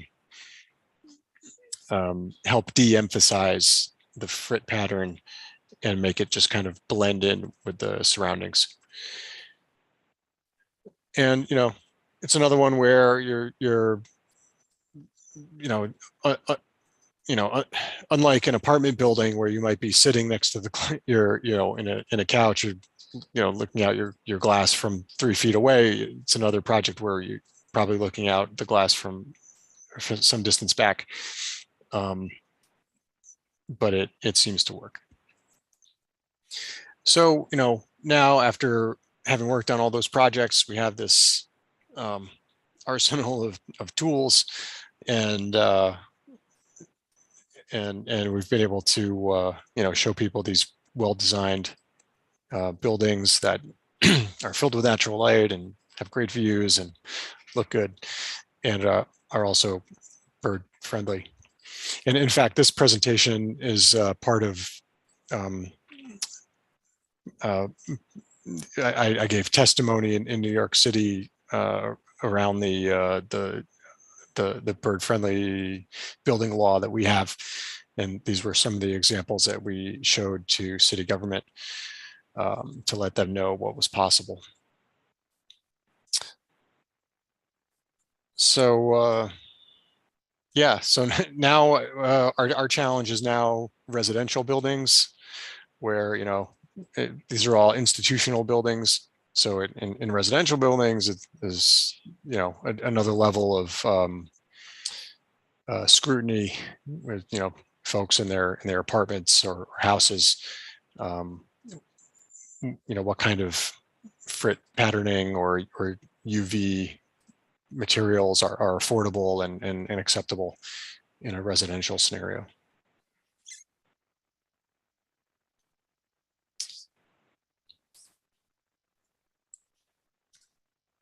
That's what I've got. That Any was questions? awesome. Yeah, I really appreciate that. That helps me to understand a whole lot more. And well, Mia has her hand raised. Go ahead, Mia. Hi, thanks. No, I was just going to thank both Dan and Christine for their presentations. I think, Dan, this really helps give us a visual on the different options. And I really appreciate you going into detail on why certain finishes were selected. I think that's going to be important for designers that, you know, and this gets back to kind of the glazing manufacturer's ability to, like you said, there was a custom design specifically for the Statue of Liberty building, which made a lot of sense. It's interesting the concept that, so the idea here is, and I know possibly New York's energy code is obviously different than the California energy code, but it would be interesting to find out a little bit more about the energy benefits, if not today, but in the future, if that's possible. Because what I'm hearing is the reasons for using some of these applications is solar heat gain, which is obviously critical here as well, UV transmission, and then I think you mentioned the privacy issue, which is interesting. So, you know, I guess I kind of liken it in the, I'm simplifying it a little bit, is, you know, I have a security screen, and from the inside, I can see out, but from the outside, they can't see in that great. And I know that's kind of a little bit of the idea here, right? Yeah. Some of these patterns do more for solar heat gain reduction than others. I think the you know, the one labeled linear frit here, that's the Statue of Liberty one, there's much less frit there than there is in the say the top left, the light field frit is, you know, is a percentage coverage of the glass. So that the more of the glass is covered with dots, the greater the reduction of solar heat gain. So there's not really a direct correlation of like bird friendly to solar heat gain, but in fact, I think Chris would tell you that if you get too dense with the dots, then birds can't see that either. Like if so there's probably some sweet spot. Okay, very helpful. Thank you again for your time. Sure thing. Yeah, thank you. And as far as cost analysis, is it a tremendous more cost than it would be normally to have this type of a window installed, or as far as cost, what would you say? Yeah, you know, cost is interesting because, you know, sometimes cost is justified. Some reasons are, you know, a lot of the reasons for these things were aesthetic, and, you know, cost wasn't questioned. Right. Right. But then if those things had been put there just for energy or for bird collision, you know, somehow it gets a little more scrutinized. But I think at the end of the day, frit is an additional thing that gets put on glass, and there is a cost associated with it. I forget what the number is, maybe $2 a square foot or something like that. I forget exactly what the current prices are, as prices change all the time. So FRIT has a cost, somewhat, less than any of the other options. The UV glass is more expensive, and it's because you need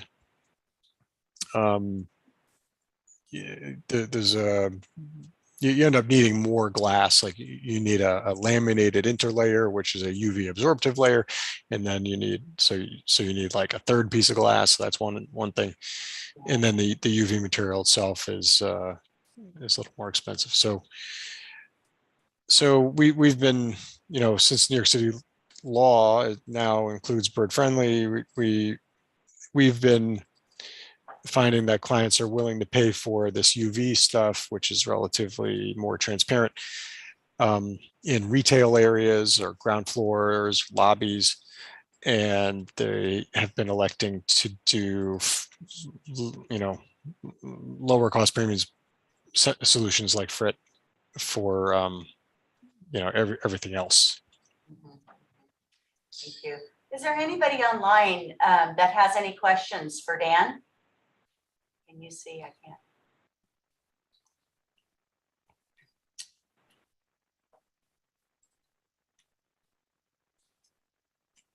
And how about the fire? Is there any concern when you do the exterior, like the dense solar shading or things like that?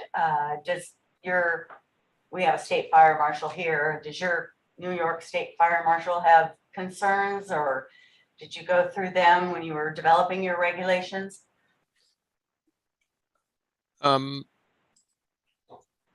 No, but we don't have the same kind of wildfire right. problems that you all have. So it's been less of an issue here.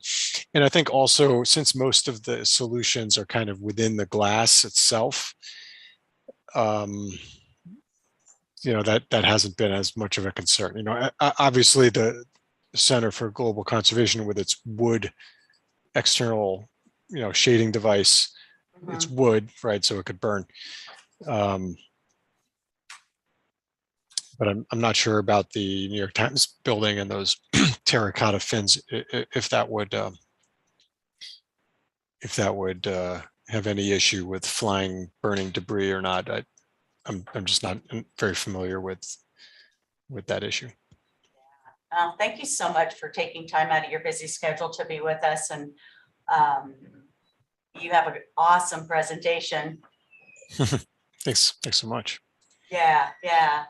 All right, and I'm going to ask one more time. Does anybody have questions for Dan? And if you have questions at a later time, go ahead. You can send them to me, and I could forward to him.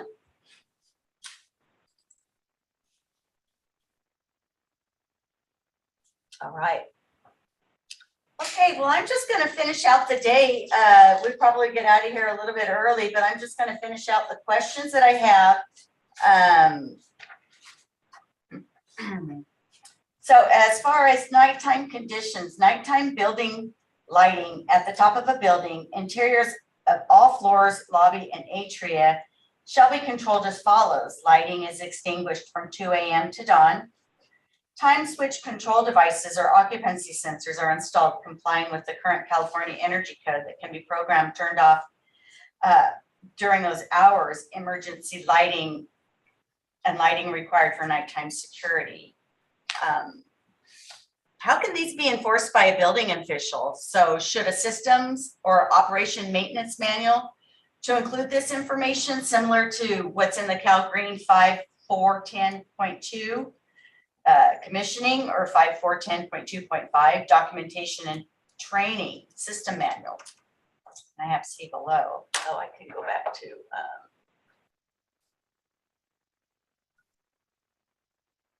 screen.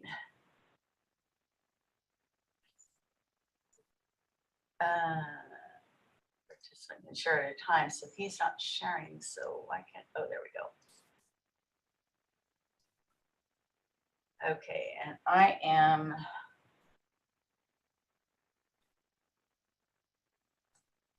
On 14, how can this be enforced by a building official? So, and then 15, since this includes nighttime lighting provided with the interior of all floors, lobby and atria, the exception does not include the ability to keep the lights on for the course of normal after-hour business and for other activities such as after-hour janitorial or maintenance services. And 16, due to rising energy costs for nighttime lighting, is it safe to say that most building owners have already considered whether some of the nighttime lighting isn't needed for nighttime security and can be turned off? So if anybody has any questions, concerns, or answers that they can provide at this time, raise your hand, and if not, I'll just keep going. Okay. So systems and operation and maintenance manual include written recommendations that lighting is extinguished pursuant to A5 107.3 and janitorial services to the building are scheduled between sunrise and sunset.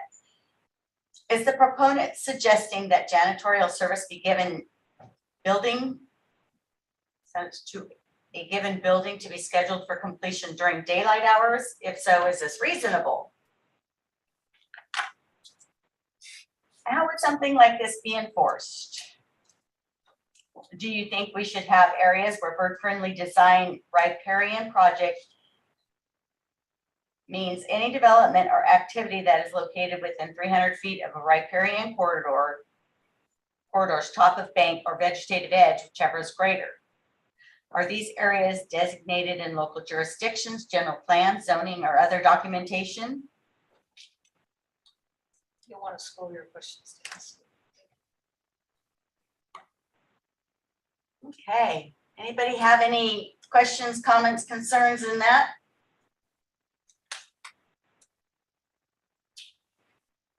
No answers.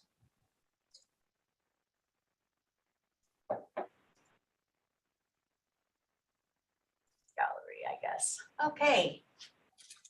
Well, so all of these documents I have also, let me share this where's my share?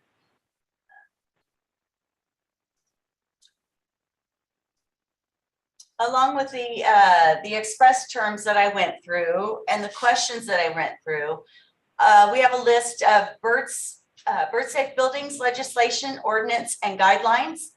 You can see I have Canada and there's a federal one, and then by state, Alameda, which is mandatory, City of Berkeley, they're going through theirs right now. And so all of these, if you want to take a look at other jurisdictions and what they're doing, that is also on our website and available for you.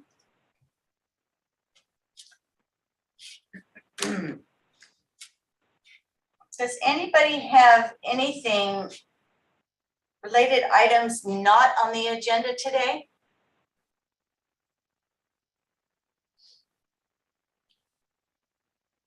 I see no hands raised. So under action items, so to provide any comments, concerns, or questions with our ET, and the eyesore is at the bottom of the express terms. Any cost, response to questions and feedback, if we could get those by I think June 24th, that would be really helpful. And then maybe in July, end of July or early August, we'll have our second bird-friendly meeting. And we can go through some of the answers that we've been given here on these. So do I have any other questions, comments, concerns from anybody on Zoom? Mia? Hi there. Yeah, great workshop. So yeah, what I'm thinking is, we had about at the peak, I think maybe 28 participants. And so, and I know some of those were BSC staff. So maybe a thought here is if we, and I have a list of some of the folks who participated, but if we have emails from folks, or if people want to email Beth their email address, what we could do is send this material out with a little reminder that we're looking for reports, documents relied upon, cost benefit analysis, comments to the ET, comments to the eyesore language. And I think we talked about June 24th as a good deadline. So maybe if folks are comfortable emailing you, and it's beth.maynard@dgs.ca.gov, so it's pretty easy. Then we could just send this out to everyone as a reminder with all the tools and what we're looking for. So that might be helpful. Mhm. That would be wonderful. Thanks, Mia. Mhm. Okay, if nobody has any other questions or comments or concerns, we can adjourn. Hey, thanks to everyone on the line for participating in this. I know that this has been a long process. There's been quite a number of years where we've talked about this rulemaking for quite some time, and so I think we're getting some good traction this code cycle. I think the benefit of having a lot of local jurisdictions adopting ordinances is very helpful, and it seems like the research is coming together. So I want to thank everyone participating today and their efforts. And I see Jane is unmuted. Jane, do you want to have anything to say? No, I just wanted to thank you all for doing a really good job. And especially to Christine and to Mr. Pacelli for their expert testimony. That's very helpful, especially on the energy side. Yeah, it looks like you've got some things to do, but I'll try to help as much as I can. So let me know if there's anything, I can mine the history and stuff on this if you need it. So I'll be keeping in touch. That'd be great. Thank you. Thanks, Thank you Jane. very much.